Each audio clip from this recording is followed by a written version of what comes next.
Subscribe करें और bell दबाएं ताकि कोई खबर रह न जाए।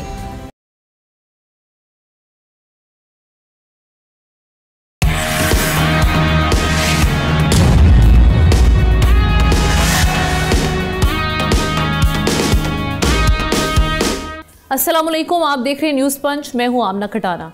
कुछ बात करेंगे पाक अफगान ताल्लुकात की, जिसमें कशीदगी बढ़ गई है। वज़ीर दिफा ख्वाजा आसिफ के मुताबिक अफगानिस्तान की जानिब से बिला इश्तियाल हमले के बाद इस्लामाबाद और काबुल के दरमियान अब कोई ताल्लुकात बाकी नहीं रहे और लड़ाई किसी भी वक्त फिर दोबारा छिड़ सकती है।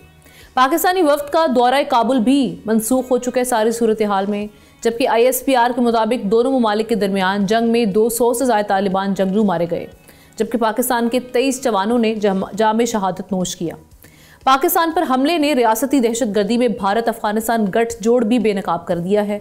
ये हमले एक ऐसे वक्त में हो रहे हैं नाजरीन जब अफगान वज़ीर ख़ारजा जो अफगान डेलीगेशन है उस समेत भारत के दौरे पर हैं।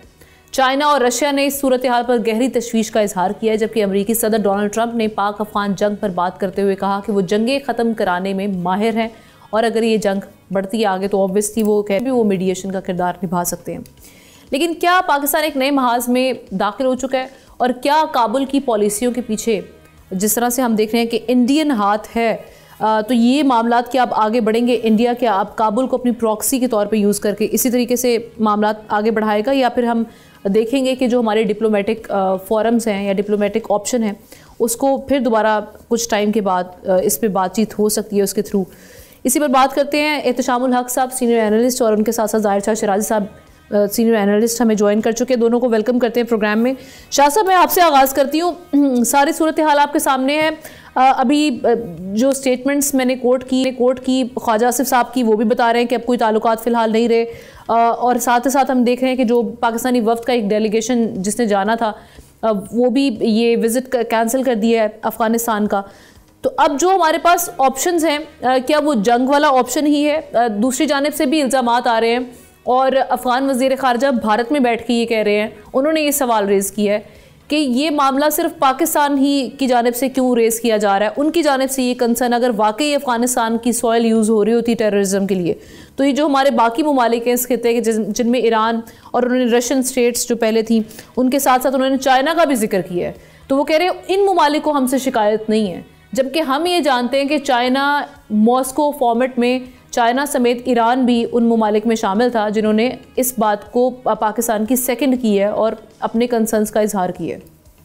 देखिए आमना, मेरे ख्याल में अमीर खान मुत्तकी जितनी बातें कर रहे हैं क्या वो वाकई एक्सेप्टेबल हैं?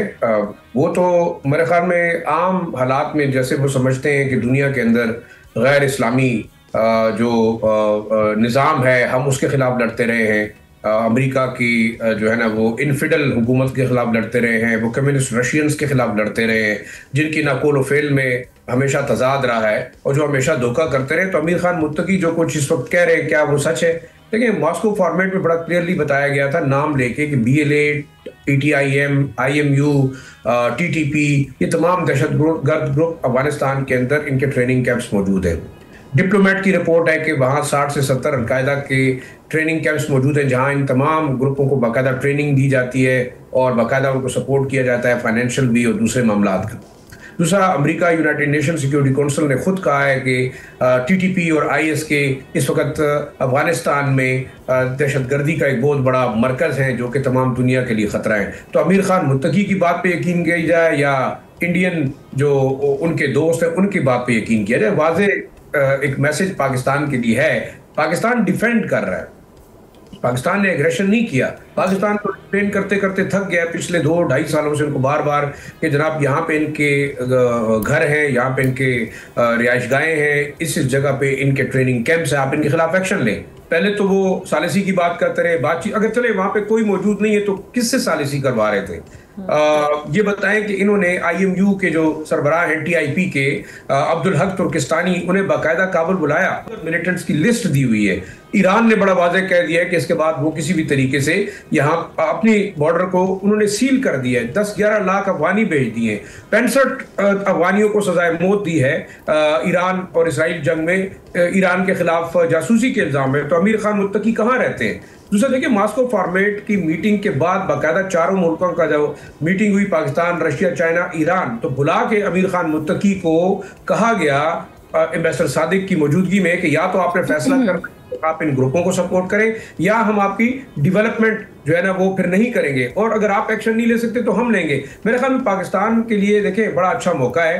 जंग शुरू की है अफगानिस्तान ने, और अगर वो चाहता है कि वो टीटीपी, BLA और इन दहशतगर्द ग्रुपों को प्रोटेक्ट करने के लिए पाकिस्तान पे हमले करेंगे, तो मेरे ख्याल में पाकिस्तानी रियासत के पास बिल्कुल एक अच्छा मौका है कि वंस फॉर ऑल तमाम दहशतगर्दी और उनके कैंपों से निजात हासिल करे। दूसरा, अगर आप करते हैं बातचीत, तो मैं हैरान हूं कि सऊदी अरब क्या कर रहा है, UAE क्या कर रहा है, और इसके अलावा दूसरे जो मुस्लिम ममालिक थे जो कि दोहा मुआहदे के गारंटर्स थे, उन्हें चाहिए कि ये मामला अफगानिस्तान के साथ उठाएं कि दहशतगर्दी को खत्म होना चाहिए। कतर था उनमें, जी जी। देखें, अमेरिका और उसके इत्तेहादी जो इस वक्त डिप्लोमेटिक स्टेटमेंट दे रहे हैं, प्रेसिडेंट ट्रंप हर चीज के ऊपर हीरो बनने की कोशिश करते हैं, लेकिन मेरे ख्याल में ये सारा फसाद इन सब का बनाया हुआ है। ना तो मिडल ईस्टर्न ममालिक को गवादर की तरक्की पसंद है, ना वो चाइनीज इन्वेस्टमेंट के बारे में खुश हैं, क्योंकि अगर गवादर जो है वो फलेगा फूलेगा, यहाँ पे इंटरनेशनल ट्रैफिक होगी, तो मेरे ख्याल में फिर UAE कौन जाएगा और फिर दुबई कौन जाएगा। तो एक सवाल बड़ा आम है, मेरे ख्याल में इस्लामी ममालिक जितने हैं ये इस वक्त भी पाकिस्तान के साथ टैक्टिक कर रहे हैं, और पाकिस्तान को कभी भी अब रिलाई नहीं करना चाहिए अमेरिका और उसके जो वेस्टर्न अलाइज हैं। पाकिस्तान एक रीजनल सोल्यूशन पे उसको जाना चाहिए। रशिया, ईरान, चाइना और पाकिस्तान, ये इस खित्ते के पावरफुल मुल्क है। रशिया भी पाकिस्तान के साथ है, चाइना भी पाकिस्तान के साथ है। अगर अफगान, आखिरी चीज जो मैं कहना चाहता हूँ, इस वक्त अमीर खान मुत्तकी और उनका तालिबान का एक छोटा सा ग्रुप, इस वक्त वो अफगान कौम के साथ बहुत बड़ा जुल्म कर रहे हैं। इस वक्त चाहिए कि अफगान कौम खुद उठे, उनसे सवाल करे कि आया पाकिस्तान जिसने तमाम उम्र उनके लिए कुर्बानियां दी, क्या उसके खिलाफ जंग करना जायज है? मुझे ये लगता है कि कुछ ही महीनों में मेरे ख्याल में अफगानिस्तान के अंदर एक इनकलाब बर्पा होगा, वेस्टर्न नॉर्दर्न अलायंस के लोग उठेंगे, जो डिप्लोमेटिक फ्रंट है, जो पॉलिटिकल फ्रंट है, वो उठेगा। और इस वक्त देखिए, सिराजुद्दीन हक्कानी साहब इस तमाम मामले से दूर है, गुलबद्दीन हिकमतयार दूर, नॉर्दर्न अलायंस के जितने मुजाहिदीन कमांडर, ये वहां से आवाजें उठ सकती हैं। बिल्कुल, एक तालिबान छोटा सा ग्रुप वो डिक्टेट कर रहे हैं पाकिस्तान को। मेरे ख्याल में अब ये वक्त नहीं है पाकिस्तान की दुश्मनी अफगान अवाम के साथ नहीं है। इत्तेशाम साहब को इसमें तजिया लेते हैं। इत्तेशाम साहब, पाकिस्तान को लेकिन अंदरूनी और बैरूनी दोनों चैलेंजेस का सामना है, और अभी तो हम जिस तरह से बड़ा वाज़े पैगाम भी दिया गया है, तो जो ये अप्रोच पाई जाती है इस्लामाबाद में कि काइनेटिक एक्शंस किए जाएंगे अक्रॉस द बॉर्डर भी, अगर जो भी मामला होंगे, तो क्या ये लॉन्ग टर्म सोल्यूशन सही साबित हो सकता है, या पाकिस्तान को इवेंचुअली अपने डिप्लोमेटिक चैनल का ही इस्तेमाल करना पड़ेगा और किसी और मुल्क को इसमें आकर जो मामलात हैं उनको सेटल करवाना पड़ेगा? देखिए, हम ना लॉन्ग टर्म की बात अब की जा रही है और इस पर हुकूमत कायम है, हमारी रियासत कायम रहे, जिस पे अभी तक वो कायम है, तो ये एक बहुत बड़ा फ़ैसला होगा। देखें, पाकिस्तान में जिस तरीके से रियासत को कमज़ोर करने की कोशिश किया भी जा रहा है और मुल्क को कमज़ोर किया जा रहा है, सिक्योरिटी के इशूज़ हैं, लॉ एंड ऑर्डर के इशू हैं, हर बंदा अपनी, हर सियासी जमात, मजहबी हो सियासी, अपनी मर्ज़ी कर रही है।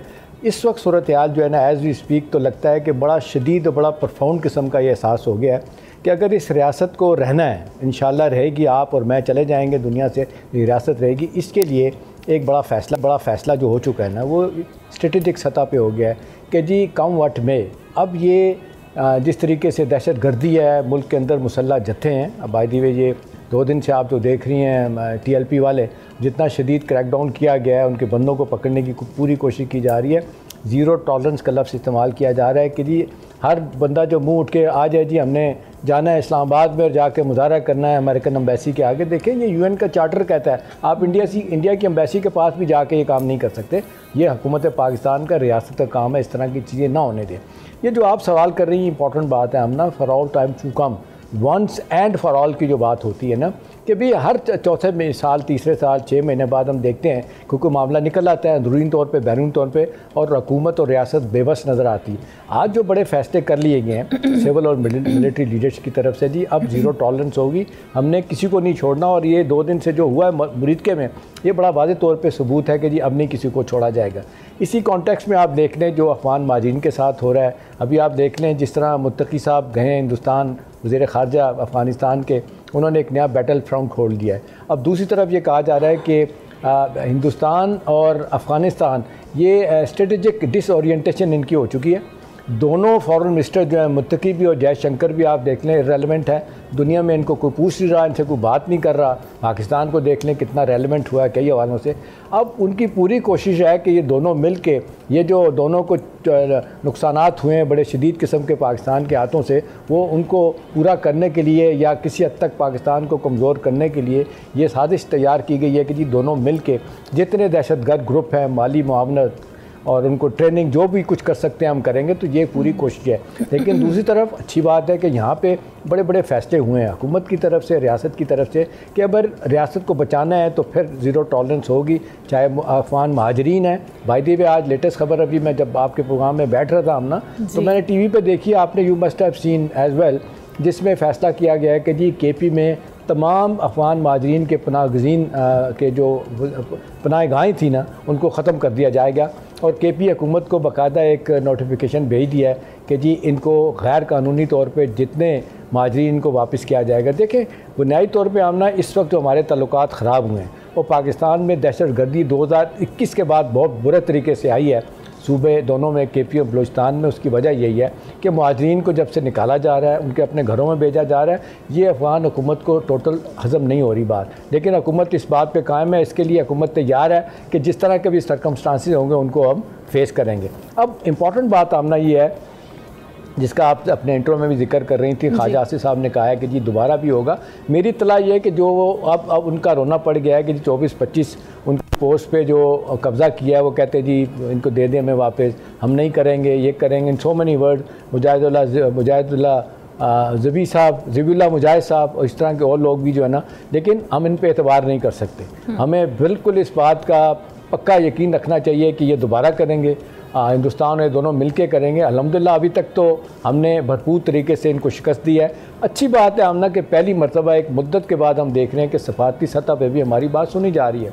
यूनाइटेड नेशन की सिक्योरिटी काउंसिल हो, बायलैटरल जितने आप ममालिक हैं उनके साथ बातचीत हो, सारे पाकिस्तान के नुक्ता नज़र को समझ रहे हैं। आज नेटो के लोग भी, ममालिक भी, अमेरिका भी समझ रहा है कि जी पाकिस्तान तो सर जब अमेरिका बात भी सुन रहा है तो फिर अमेरिका की जानिब से जो एक स्टेटमेंट आया था अफगानिस्तान से वापस लेने का, वो असलहा जो छोड़ा गया था जो कि हमारे के खिलाफ इस्तेमाल हो रहा है, तो इस मामले पर बात क्यों नहीं की जा रही? इस मामले को भी किया जाए ताकि किसी हद तक कंट्रोल तो आए। उनके पास जब वसाइल ही नहीं होंगे वो क्या जंग लड़ेंगे? देखिए आमना, प्रेसिडेंट ट्रंप जो है ना वो रिकॉर्ड हैं, उन्होंने प्रेसिडेंट बाइडन की साबिक सदर जो बूढ़े हो चुकी हैं, उनकी इस्टेब्लिशमेंट, उनकी हुकूमत पे बड़ी शदीद तनकीद की है। उन्होंने कहा है कि आपने अमेरिका को शिकस्त का मुंह दिखाया। आप जिस तरीके से 2021 के बजाय किसी को बताए, कोई प्रॉपर एग्रीमेंट किए, तैयारी के आप वहाँ से निकले हैं और वो जो असला छोड़ के चले गए, वो कहते हैं कि $7.2 बिलियन का असला जो है ना, ये मुखालिफ फोर्सेस के ख़िलाफ़ ये लोग इस्तेमाल कर रहे हैं। को आपको पता है इस दाइश जो है ना वो अमेरिका के ख़िलाफ़ काम कर रही है, अमेरिकियों को बहुत बुरे तरीके से एहसास है, वो भी ये असला उनके हाथ चढ़ा हुआ है, वो इस्तेमाल कर रहे हैं। इस पर तो बाइडन साहब ना सिर्फ उनको पिछली हुकूमत पे तनकीद करते हैं, बल्कि वो कहते हैं कि हम सारे ज़राए इस्तेमाल करेंगे कि वो असला हमें मिल जाए। वो नहीं मिलेगा हम ना, आप देखें जब चले जाएँ छोड़ के, आप बगराम मांग रहे हैं, किसने देना आपको? इसके हवाले से तो आपने देखा मास्को फॉर्मेट पे भी आ गई बातें कि जी किसी सूरत में भी अफगानिस्तान जो है ना आप कोई और वहाँ पे कदम नहीं रखेगा। असल मसला जो है हम ना, हमारे 2 फ्रंट खुल गए। देखिए हम हमेशा से कोशिश की हमने कि हमारा ईस्टर्न फ्रंट जो है ना वो हम तो देख लें 70 सालों से गर्म है, अफगानिस्तान वाला ना गर्म है, लेकिन ये गर्म हो गया। अच्छी बात है, आखिरी बात है हमना जो कंसेंसस हो रहा है, काश ये कंसेंसस हो जाए केपी के साथ। और एक और अच्छी बात है जो अभी मैं सुन रहा था, ख्वाजा आसिफ साहब कहते हैं मुझे कोई इतराज़ नहीं जो केपी की गवर्नमेंट कर रही है कि जी नई सिक्योरिटी की पॉलिसी बनाई जाए। उन्होंने कहा जी ठीक है, सारे सूबे मिल जाएँ, इवन जीबी के लोग भी आ जाएँ, बैठ के बना लेते हैं पॉलिसी, और जिस तरह इस पर अमल होने की ज़रूरत है करेंगे। तो मेरा ख्याल है आप केपी की हुकूमत को इस बात को आना चाहिए, हुकूमत के पास आके, फेडरल गवर्नमेंट के पास, कि बताएं जी क्या करना है, किस तरीके से सूबे को चलाना है। और आखिरी बात हमने ये है कि कोऑर्डिनेशन बेहतर होनी चाहिए ताकि मामला बेहतरी से चले। केपी को देनी पड़ेगी, सर्विस डिलीवरी केपी को देनी पड़ेगी, बजाय इसके कि वो दुश्मनाम तराशी करें और क्रिटिसिज्म एक्विजिशन। चलिए सर हम ब्रेक की जाने बढ़ते हैं। ज़ाहिर मैं शुक्रिया अदा करती हूँ, इत्तेशाम साहब साथ ही रहेंगे। ब्रेक लेते हैं, ब्रेक के बाद वापस आएंगे। इकोनॉमी के हवाले से कुछ खबरें IMF की जानिब से जो कंसर्न सामने आ रहे हैं उस पर डिस्कस करेंगे।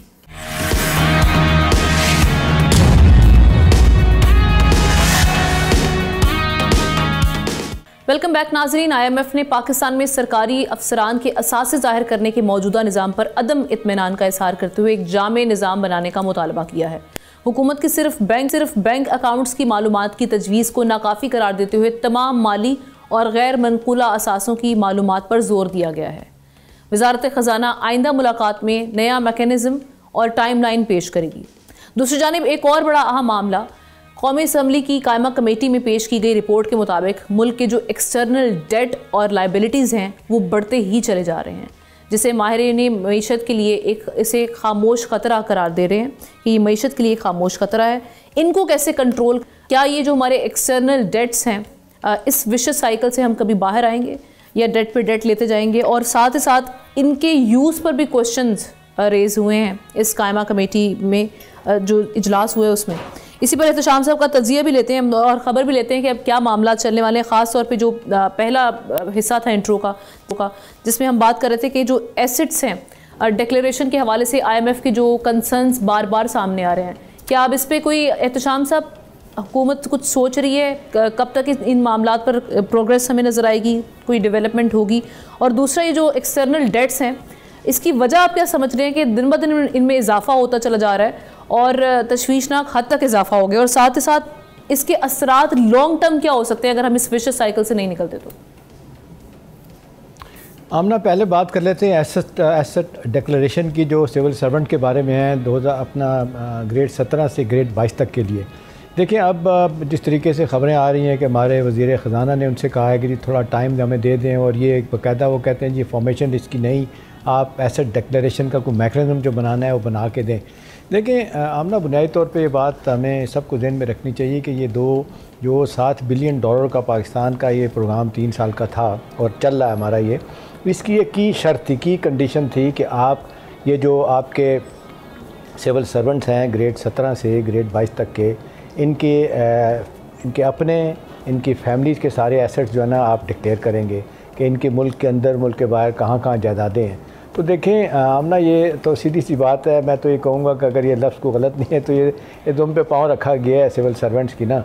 अभी देख लें एक मुद्दत तक हुकूमत पाकिस्तान ने इसको अवॉइड किया, और जब बहुत प्रेशर आया तो फिर आपने देखा कि ये बाकायदा एक 1973 का जो ये सिविल सर्वेंट एक्ट है ना उसमें अमेंडमेंट की गई और 2025 में ये नई अमेंडमेंट आई थी, और ये कहा गया था कि जी ये एसेट डिक्लेरेशन होगी और सारी तफसीलात जो है ना बताई जाएंगी जो हमारे ब्यूरोक्रेट्स हैं। लेकिन अभी तक इसको अवॉइड किया गया। नतीजतन आपने देखा कि अब जितनी सख्ती के साथ उनका पैगाम आया है, अब ये कितना टाइम लेते हैं, क्या करेंगे। स्टैटिस्टिक्स डिवीज़न से पूछा जाए तो वह भी यही कहता है कि जी इस पर अमल दरामद होगा, लेकिन नहीं हो रहा। वजह यही है कि ब्यूरोक्रेसी ख़ुद इसको जो है ना वो रजिस्ट कर रही है, वो अपने तौर पे नहीं चाहती कि ये सारी चीज़ें सामने आएँ। जबकि IMF कहता है कि जी आप वाकई आप कर चाहते हैं कि आपका फाइनेंशियल डिसिप्लिन हो, गवर्नेंस आपकी बेहतर हो, अकाउंटेबिलिटी हो आपके जितने सेगमेंट ऑफ सोसाइटी, ख़ास तौर पे आपके गवर्नमेंट मुलाजमीन की जिनके बारे में मुय्यना तौर पे कहा जाता है कि वो पैसा बनाते हैं, करप्ट प्रैक्टिसेस में इन्वॉल्व होते हैं, मिस अप्रोप्रिएशन होती है, मिसकंडक्ट होता है बहुत से हवालों से और उनके पैसे बाहर जाते हैं। तो देखें हम ना अब आप देखते हैं एक अच्छी खासी बड़ी तादाद है वो जो हमारे सिविल सर्वेंट हैं जो सीनियर हैं वो ड्यूल नेशनल्स हैं, वो उनके बच्चे भी कभी आते हैं कभी जाते हैं, उनकी शरीयतें वहाँ की हैं और जाहिर सी बात है वो पैसा भी बाहर ट्रांसफ़र करते हैं। बहुत से हवालों से कभी कभी डिटेल्स भी आ जाती हैं कि फ़लाँ आदमी का इतना पैसा बाहर है। तो इस पर तो मेरा ख्याल है IMF ने, मैं तो ये कहूँगा कि आपके मेरे लिए बहुत अच्छा किया है कि भी हमारा जो कहा जाता है कि जी हमारे फंड साइफन ऑफ होते हैं, हमारी जो है ना फाइनेंशियल करप्ट प्रैक्टिसेस जो है ना वो जो हमारी ब्यूरोक्रेसी में होती हैं उनको सामने नहीं आने दिया जाता। तो अब मेरा ख्याल है जिस तरह से IMF ने फ़ैसला किया तो अब हुकूमत को इसका जवाब देना पड़ेगा, और फिर बाकायदा तौर पर आमना इसको FBR के थ्रू ये पब्लिक डिस्क्लोजर होगा, और ये कहा गया है कि पब्लिक डिस्क्लोजर करेंगे आप इन सारे सिविल सर्वेंट्स का, उनकी फैमिलीज़ का, उनके बच्चों का, कहाँ का पैसा रखा गया, कहाँ का उनकी जायदादें हैं, ताकि दुनिया को पता चले और पाकिस्तानियों को पता चले। देखिए ना एक सवाल आमना धीरे धीरे से जो अंदर से बातें आती हैं ना वो आपके इंटरनेशनल फाइनेंशियल इंस्टीट्यूशन ठीक है वो कर्ज़ा देते हैं सब कुछ करते हैं, लेकिन कर्ज़ा भी उनको वापस भी मिल जाता है और इंटरेस्ट रेट के साथ मिलता है। आलम तो आज ये है कि हमारी इंटरेस्ट पेमेंट इतनी ज़्यादा है कि आप सब्र नहीं कर सकते, लेकिन साथ साथ वो ये भी कहते हैं कि जी आप ये जो पैसा लेते हैं, ये जो कर्ज़े लेते हैं, इनका इस्तेमाल क्या करते हैं। आमतौर पे यही कहा जाता है पाकिस्तान के बारे में, ये कंजम्पशन लेट ग्रोथ है हमारे मुल्क में। सही मानों में जो कहते हैं ना कर्ज़ा लेना बुरी बात नहीं है, कर्ज़े ले के अगर आप उसको इन्वेस्ट करें, आप नई नई इंडस्ट्री लगाएं, नए नए प्रोजेक्ट खोलें, तो वही है कि वो आपको फ़ायदा देंगे, कर्जा भी उतरेगा, मुल्क में तरक्की भी होगी, जॉब क्रिएशन होगी और अनएम्प्लॉयमेंट का खात्मा भी होगा। ख़ास तौर पे जो पढ़े लिखे लोग बाहर से यूनिवर्सिटियों से पढ़ के बाहर भी और मुल्क के अंदर भी जो हैं उनको को फ़ायदा होगा, तो वो नहीं हो रहा। नतीजतन IMF, बहुत से हवालों से लोग कह रहे हैं कि जो काम हुकूमत पाकिस्तान को करने का है वो IMF कर रहा है या world bank, Asian development bank अपने कर्ज़ों की शराइत में दे रहे हैं। तो मेरा ख्याल है वक्त आ गया हमना कि ये बात वाकई, अगर हमने अब डिसिप्लिन फाइनेंशियली अपने आप को डिसिप्लिन करना है, हुकूमत के कर्ज़े भी उस पर भी आते हैं और हमारा रेवेन्यू बढ़ाना है, और जिस तरीके से हम देख रहे हैं कि हमारा पैसा का प्रैक्टिस में चला जाता है, और ये जिस तरह कहा जाता है हुकूमत माजत के साथ हमारे सरकारी मुलाजमीन के बारे में कहा जाता है कि जी हम काम ना करने की तनख्वाह लेते हैं, काम करने के हम पैसे लेते हैं। ये जुमला आमतौर पे बोला जाता है जितने बड़े बड़े इदारे जहाँ पे बहुत करप्शन है, चाहे FBR है, चाहे वावडा है, चाहे इस्लामाबाद का ये CD है, कैपिटल डेवलपमेंट अथॉरिटी है, इतना बाकी इदारे हैं, जितनी स्टेट कॉरपोरेशन है इसी वजह से तबाह हुई हैं। 900 रुपये का सालाना उनकी हेमरेजिंग हो रही है, ब्लीडिंग हो रही है, इसलिए कि काम कोई नहीं है, हुकूमत से पैसे लिए चले जाते हैं, तनख्वाहें लेते हैं, मामलात ख़राब होते हैं। अगली बात जो डेट की बात कर रहे हैं आमना, देखें ये तकरीबन 13 से 15% कहते हैं पिछले साल के मुकाबले में हमारे कर्ज़े बढ़े हैं, और टोटल डेट एंड लाइबिलिटीज़ आप देख लें जिस तरीके से 92 ट्रिलियन डॉलर की हो चुकी हैं। 135 बिलियन डॉलर का तो हमारा बाहर का कर्जा है, ये टोटल मिला के सब कुछ है। हर साल इतनी तेज़ी के साथ बढ़ रहा है, पिछले साल के मुकाबले में 13% से 15% ज़्यादा कर्जे लेना, ये मेरा ख्याल है ये जिसको कहते हैं ये परेशान करने वाली बात है। अब मसला ये है कि किस तरह कर्ज़ों से बचा जाए। लेकिन अब लेटेस्ट फिगर भी आ गया है कि जिस तरीके से हमारी तकरीबन ये इसका फिगर था क्या कहते हैं, अल्लाह भला करे, आपका जो बजट डेफिसिट का वो कहा जा रहा है कि जी तकरीबन ये 7 से 8 ट्रिलियन रुपीस का हो चुका है, और सालाना बुनियादों में तेज़ी के साथ बढ़ रहा है। हमारे जो कहते हैं नई रिसोर्स मोबिलाइजेशन नहीं है, हमारा टैक्स बेस नहीं बढ़ रहा, और हमारा जिस तरीके से इनकम बननी चाहिए हमारी तजारत के हवाले से और बाकी हवाले से वो नहीं बढ़ रही। नतीजतन जो है हमारा डेट बढ़ता चला जा रहा है और हमारे कर्ज़ों का सही इस्तेमाल आमना नहीं हो रहा। बिल्कुल ऐसे यही कंसर्न्स रेज़ होते हैं, तक दे रही हैं। बिल्कुल, और इस हवाले से हम देखते हैं वक्त ब वक्त देखते रहते हैं हम, वक्तन फ़वक्तन इस पर रिपोर्ट्स भी आती रहती हैं कि इसका राइटली यूज़ नहीं हो रहा, लेकिन उस पर एहतसाब कौन करेगा, ये क्वेश्चन अपनी जगह पर मौजूद है। Thank you so much Ehtesham साहब, आपने इस पर बड़ा हम तजिया पेश किया। Moving on to our next story which is about Khyber Pakhtunkhwa's new CM। उनका इंतखाब तो हो चुका है, लेकिन ये कंटेंशियस मामला बन चुका है। सियासी हलचल थमने का नाम नहीं ले रही। PTI ने 9 मुंतखब वज़ीर आला की हल्फ बर्दारी के लिए आर्टिकल 255 के तहत आइनी दरख्वास्त भी दायर की है। दूसरी तरफ हम देख रहे हैं ऑपोजिशन का मौक़िफ़ है कि गवर्नर ने अभी अली अमीन का इस्तीफ़ा मंजूर नहीं किया, इसलिए सुहेल आफरीदी का इंतखाब गैर आइनी है। वज़ीर आला के इंतखाब के खिलाफ JUI ने पेशावर हाई कोर्ट से रुजू कर लिया है।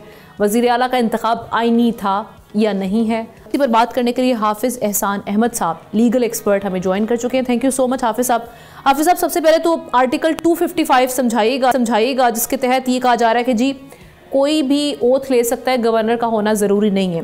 क्या यही कानून कहता है? क्योंकि आज पेशावर हाई कोर्ट में जो समाअत है उसमें जो पिटिशन दायर की गई है PTI की जानिब से, वो इसी के तहत दायर की गई है, इस आर्टिकल के तहत। दूसरी चीज़ ये समझाइएगा, अब जो हम देख रहे हैं कि ऑपोजिशन चैलेंज कर रही है CM की नॉमिनेशन पे कि प्रोसीजर ठीक नहीं था, इस्तीफ़े के हवाले से भी बड़े हम देख रहे हैं तनाज़ा पाया जा रहा है। सो किस हद तक एज हासिल है ऑपोजिशन को इस मामले पर? बिस्मिल्लाहिर्रहमानिर्रहीम, आपने 2 एरियाज में बात की है। एक है आर्टिकल 255 के जिसके अंदर अभी PTI जो है वो चीफ जस्टिस के पास गई है, बट आर्टिकल 255 उस सूरत के अंदर अप्लाई करता है कि जब एक कॉन्स्टिट्यूशनल प्रोसेस जो है वो मुकम्मल हो जाए और उसके बाद अगला जब ओथ रिक्वायर्ड हो और उसके अंदर जिस शख्स ने ओथ लेना है वो उस फंक्शंस को परफॉर्म न करे, तो फिर आर्टिकल 255 के अंदर चीफ जस्टिस जो है, जो अभी 26 अमेंडमेंट आई है, उसके अंदर उसे है कि वो खुद या किसी एक को जो है वो ये कह सकता है कि आप इनका ओथ लें। और आपको याद होगा कि रिसेंटली जब सुप्रीम कोर्ट ऑफ पाकिस्तान की एक जजमेंट आई रिजर्व सीट्स के ऊपर, और उसके बाद जो असेंबली सेशन होना था और उसके अंदर मेंबराने जो सूबाई असेंबली उनका ओथ होना था, जिसको इजलास भी नहीं बुलाया जा रहा था, डिले भी नहीं किया जा रहा था, और फिर मामला जो है वो चीफ जस्टिस की तरफ गया और चीफ जस्टिस ने वहाँ पे गवर्नर को नॉमिनेट किया कि आप उस चीज़ को करें, चूँकि इलेक्शन कमीशन ऑफ पाकिस्तान ने गवर्नर को भी कहा था और इलेक्शन कमीशन ऑफ पाकिस्तान ने स्पीकर को भी कहा था। तो उस वक्त पीटीआई का स्टैंस ये था कि आर्टिकल 255 इतलाक ही नहीं करता, चूंकि स्पीकर ही वो कॉम्पिटेंट अथॉरिटी है कि जिसकी बुनियाद के ऊपर लोगों के ओथ जो है वो लिए जाते हैं, और असेंबली के अलावा किसी जगह आप ओथ नहीं ले सकते। तो मैं ये समझता हूँ कि एक पॉलिटिकल और लीगल डाइकॉटमी जो है, या कॉन्स्टिट्यूशन डाइकॉटमी हमारी पॉलिटिकल पार्टीज के अंदर है कि जब उन्हें अपनी मर्जी के मुताबिक कोई चीज समझ आती है या जिसे वो सूट करती है उसके मुताबिक वो इंटरप्रिटेशन करते हैं, और जब वो नहीं आती तो उसके बाद फिर उस पर एजिटेशन बात करते। उन्होंने चीफ जस्टिस के खिलाफ भी जो है वो कहा कि जी चीफ जस्टिस को कहा गया कि उसे वेट करना चाहिए था। अब ये है कि आर्टिकल 255 का इतलाक, जिस तरह मैंने कहा है कि रिजाइन जो है चीफ मिनिस्टर ने बिल्कुल दे दिया है आर्टिकल 130(8) के नीचे, लेकिन आइन ये कहता है कि जितनी देर तक वो रेजिग्नेशन एक्सेप्ट नहीं होता उतनी देर तक कैबिनेट जो है वो डिसॉल्व नहीं है। ये किसी इंडिविजुअल चीफ मिनिस्टर का एक्शन नहीं है, ये एक चीफ मिनिस्टर्स और कैबिनेट है जो आर्टिकल 130(5) के नीचे, जिन्होंने गवर्नर से ओथ लिया हुआ है, मिनिस्टर्स ने ओथ लिया हुआ है, तो जब भी कोई चीफ मिनिस्टर रिजाइन करता है और उसका रिजाइन एक्सेप्ट होता है तो सबसे पहला काम उसकी कैबिनेट जो है वो डिसॉल्व होती है। तो जब तक फॉर्मली जो है चीफ गवर्नर जो है वो चीफ मिनिस्टर के जो ओथ है जिसको एक्सेप्ट करके नोटिफाई ना करे उतनी देर तक कैबिनेट एग्जिस्ट करेगी। अब उसके बाद ये है कि जो स्पीकर ने इजलास बुलाया है वो आइन ये कहता है कि स्पीकर बजाते खुद इजलास नहीं बुला सकता, इजलास जो है या मेंबर रिक्विजिट करेंगे और उसके बाद समरी जो है वो जाएगी चीफ मिनिस्टर और वो भिजवाएगा गवर्नर, और गवर्नर के पास ये कॉम्पिटेंसी है आर्टिकल 109 के नीचे कोई इजलास बुलाए। अब ये है कि गवर्नर उस सूरत के अंदर इजलास बुलाएगा जब आर्टिकल 130(8) की कार्रवाई मुकम्मल हो। अब ना 130(8) की कार्रवाई मुकम्मल हुई है, ना गवर्नर ने आर्टिकल 109 के नीचे बुलाया है और स्पीकर ने जो इजलास बुलाया, तो मैं ये समझता हूँ कि ये सारी प्रोसीडिंग जो है ये कॉन्स्टिट्यूशनल डेविएशन है, कॉन्स्टिट्यूशन के मुताबिक नहीं है। और यही वो प्रॉब्लम आई हुई है कि आपने देखा है, देखिए इलेक्शन तो आपने करवाया, लेकिन ये है कि अब ओथ किसने लेना है। आइन के अंदर जो 3rd शेड्यूल है उसके अंदर आर्टिकल 130(5) के नीचे जो है ये गवर्नर ही ओथ लेगा, उसके अलावा कोई शख्स ओथ नहीं लेता। तो अभी आर्टिकल 255 के अंदर गवर्नर ने तो रिफ्यूज ही नहीं किया कि उसने ये नहीं कहा कि मैं इसका ओथ नहीं दूंगा, वो ये कह रहा है कि मैं पहले 103(8) की जो कार्रवाई है 130(8) की मैं वो पूरी कर लूं, उसके बाद मैं ओथ ले लूंगा। और जिस तरह ऑपोजिशन ने एक दरखास्त दी है, चाहिए तो ये था कि आज ऑपोजिशन के लॉयर मौजूद होते और आज इसके ऊपर नोटिस होकर फैसला होता है कि क्या ये इजलास जो है वो आइन और कानून के मुताबिक है कि नहीं। को डिटरमिन तो हाई कोर्ट ने करना है जुडिशियल रिव्यू के अंदर, आर्टिकल 199 के अंदर उनके लॉयर गए नहीं और वो केस एडजर्न हो गया।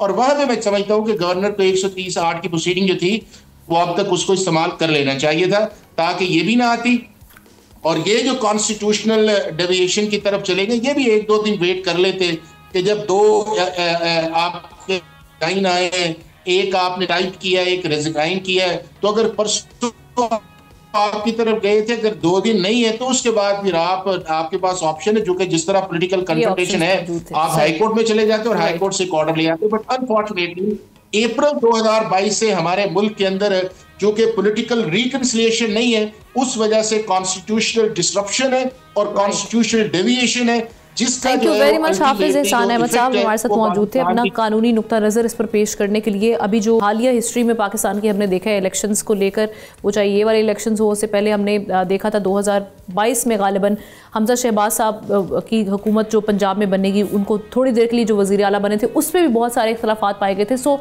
आइनी और कानूनी तौर पर हम बहुत सी एम्बिग्विटी हालिया हिस्ट्री में देख रहे हैं और इस इबाम का दूर होना बहुत ज़रूरी है। एक ब्रेक लेते हैं, ब्रेक के बाद गजा पीस प्लान के हवाले से जो पेशरफ्त हुई है इस पर डिस्कस करेंगे।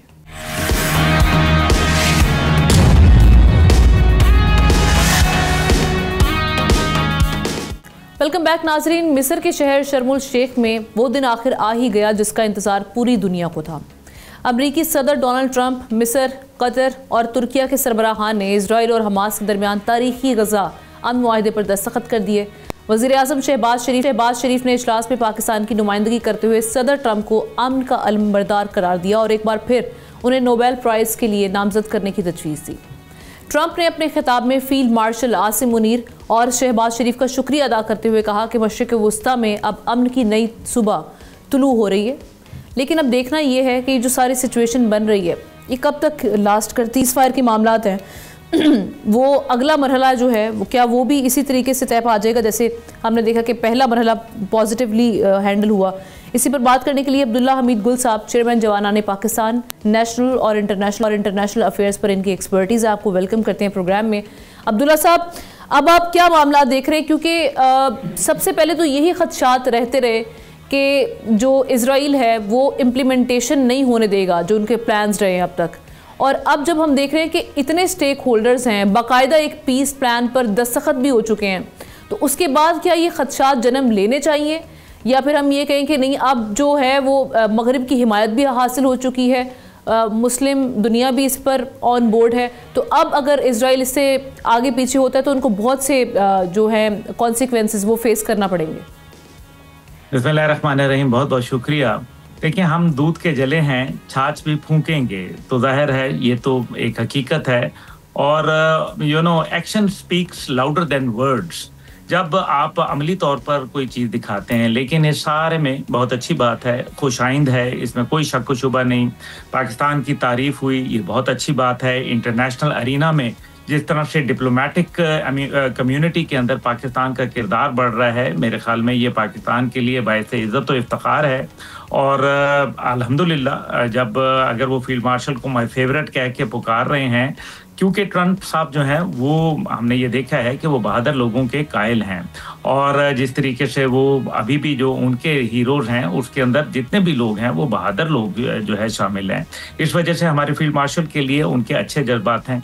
शहबाज शरीफ साहब ने मेरे ख्याल में थोड़ा सा ज़्यादा उनकी तारीफ़ कर दी, लेकिन चलें कोई बात नहीं। मेरे ख्याल में कभी कभी शायद डिप्लोमेटिक जो अरीना है उसके अंदर ये ज़रूरियात होती होंगी, लेकिन बहरहाल ये सबसे मुबर्रा एक बात बड़ी अहम है, और वो है कि क्या इस तमाम मुआहदे के अंदर अगर कोई ये शिक सामने नज़र आई हमें कि अगर इजराइल ने वायलेशन की, अगर इजराइल अपनी बात के ऊपर पाबंद ना रहा, तो फिर उसके मुतल्लिक जो है वो हिकमत अमली क्या होगी? क्या अमेरिका उसके ऊपर दीगर ममालिक की तरह जाके जो है वो जंग जो है मुसल्लत कर देगा? क्या अमेरिका उसके खिलाफ इक्तसादी पाबंदियां आयद करेगा? क्या अमेरिका उसके हवाले से जो है कोई मजबूत जो है वो इकदामात लेगा, सिफारती उसके साथ मुनकती हो जाएगी?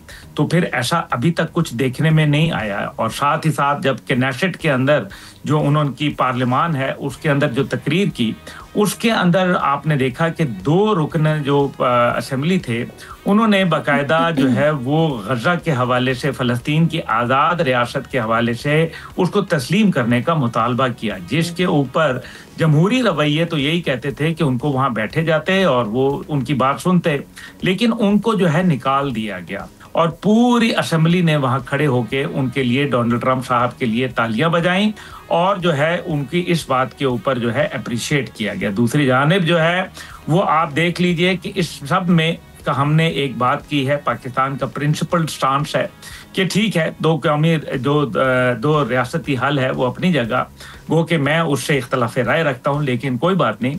आपने जो है वो कहा कि हम जो है वो अल-कुद्स शरीफ जो है वो उसका कैपिटल होगा और फ़लस्तीन की आज़ाद रियासत होगी, लेकिन अगर ऐसा नहीं होता तो फिर हमारे लिए और दीगर जो इस्लामी ममालिक हैं उनके ऊपर जो है वो कौन सी फिर ऐसी ऑब्लिगेशन होगी जिससे वो फिर इस मुआहदे में क्या वो रह पाएंगे, क्या इस मुआहदे से वो अलहदा होंगे या इस मुआहदे की सपोर्ट करते चले जाएंगे? ये वो चंद सवालात हैं जो मेरे ख्याल में हमें मुस्तकबिल के अंदर इनके जवाब मिलेंगे। लेकिन एक और बात अहम है, वो है डोनाल्ड ट्रंप साहब की तकरीर के अंदर वो पहलू जिसके अंदर उन्होंने कहा इसराइल को कि तुमने ये जो कामयाबी हासिल की है ये ताकत की बुनियाद के ऊपर की है। कौन सी ताकत? जो जुल्म है, क्या वो ताकत? क्या वो नहते लोगों के ऊपर मुसलमानों की मिसाल जो नस्ल कुशी है उसकी ताकत? क्या जो है वो गोला बारूद बरसाया गया उसकी ताकत? तो फिर ये ताकत तो नहीं है। मेरे ख्याल में अल्फाज के चुनाव के अंदर कहीं ना कहीं मेरे ख्याल में मामलात को देखना पड़ेगा। सर, 2 मैसेजेस बड़े स्ट्रॉन्ग गए हैं। एक ये कि उन्होंने खुलेआम एक तो नेतन्याहू साहब की तारीफ भी की, जो कि हमने देखा जेनोसाइड और जो वॉर क्राइम्स हुए हैं, वॉर एट्रोसिटीज़ हुई हैं, जिसको international media, international platforms, UN, उनके ज़ेली इदारे वो सब रिपोर्ट करते रहे हैं। उसका तो कोई एहतसाब नहीं हो रहा, बल्कि हम तारीफ सुन रहे थे ट्रम्प साहब के मुंह से उनके लिए, और उन पे जो करप्शन चार्जेस हैं उनको हटाने का मुतालबा भी करना ट्रम्प साहब की जानिब से, यानी खुली सपोर्ट करना। एक ये चीज़। दूसरी, टोनी ब्लेयर के हवाले से कहा जा रहा था कि जी बहुत सारे इस पे कंसर्न्स रेज हो रहे हैं, सो उस पर ट्रम्प साहब ने कहा था कि वो रिव्यू करेंगे। लेकिन अब हम दोबारा देख रहे हैं, जो खबरें आ रही हैं कि अप्रूवल हो चुकी है उनकी जो पैलेस्टीनियन अथॉरिटी में जो उनको असाइन किया गया टास्क। तो ये दो मुतनाज़ चीज़ें फिर हमारे सामने आ रही हैं, जिसपे ट्रम्प साहब का जो इंटेंट है या उस पर फिर क्वेश्चन या डाउट्स रेज नहीं होते। देखें, डोनाल्ड ट्रंप को बिल्कुल देखें इतने बड़े मुल्क के प्रेसिडेंट होना और अमन की बात करने वाले शख्स को ज़रा ये रेब नहीं देता था कि वो कहें कि जी इनके ऊपर करप्शन के चार्जेस ख़त्म किए जाएं। पहली बात यह है कि ये किसी दूसरे मुल्क के मामलात में मुदाखलत है। दूसरी बात इसके अंदर यह है कि ये कवानीन की भी, मेरे ख्याल में जो इंटरनेशनल कवानीन है, खुद क्या अमेरिका जो है वो करप्शन के ऊपर इजाज़त देता है? क्या वाटर गेट स्कैंडल वगैरह जो थे वो मेरे ख्याल में उनके लिए एक मसले राह नहीं है। तो फिर करप्शन को तो ये तो उनका एक अंदरूनी मामला था, और ख़ास तौर पे जो कि आपको मालूम ही है कि एक करप्शन के बहुत बड़े चार्जेस हैं उसके ऊपर। Thank you so much Abdullah, हमारे साथ मौजूद थे अपना तज्जिया पेश करने के लिए। प्रोग्राम के आखिर में कुछ सेहत से मुतालिक मामलात आपके साथ शेयर करते हैं। नाजरीन, ठंडा ठंडा और मीठा मीठा सॉफ्ट ड्रिंक किसे अच्छा नहीं लगता, लेकिन एक नई तिब्बी तहकीक ने चौंका देने वाले इंकशाफात किए हैं कि रोज़ाना सॉफ्ट ड्रिंक पीने की आदत ना सिर्फ जिस्म को नुकसान पहुंचाती है बल्कि ज़हनी सुकून भी छीन सकती है। तहकीक के मुताबिक ये मशरूबात आंतों में मौजूद बैक्टीरियाज के तवाज़ुन को बिगाड़ देते हैं, जिससे दिमागी सेहत मुतासर और डिप्रेशन के इम्कानात बढ़ जाते हैं। कोल्ड ड्रिंक्स में मौजूद शक्कर की ज़्यादती यानी बैक्टीरिया को बढ़ाकर जिस्म में सोजिश पैदा करती है, जो रफ्ता रफ्ता ज़हनी दबाव और बेचैनी में इजाफा करती है। इस स्टडी में 405 डिप्रेशन के मरीज़ों और 527 सेहतमंद अफराद का मुआजना किया गया, और नताइज ने वाज़े किया कि सॉफ्ट ड्रिंक पीने वालों में डिप्रेशन का ख़तरा 8% ज़्यादा है। दिलचस्प बात यह है कि ख़वातीन में यही ख़तरा 16% तक जा पहुँचा है, यानी हर 6 में से 1 खातून इस आदत के बायस ज़हनी दबाव का शिकार हो सकती है। मुहक्किकीन ने यह भी वाज़े किया है कि अभी ये कहना कबल अज़ वक्त होगा कि सॉफ्ट ड्रिंक बराह रास्त डिप्रेशन की वजह है या पहले से मुतासरा अफराद उन्हें ज़्यादा इस्तेमाल करते हैं।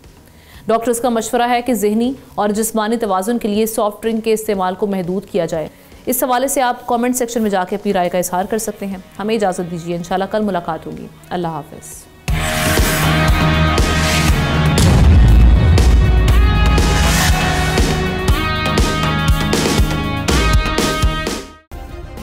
सब्सक्राइब करें और बेल दबाएं ताकि कोई खबर रह न जाए।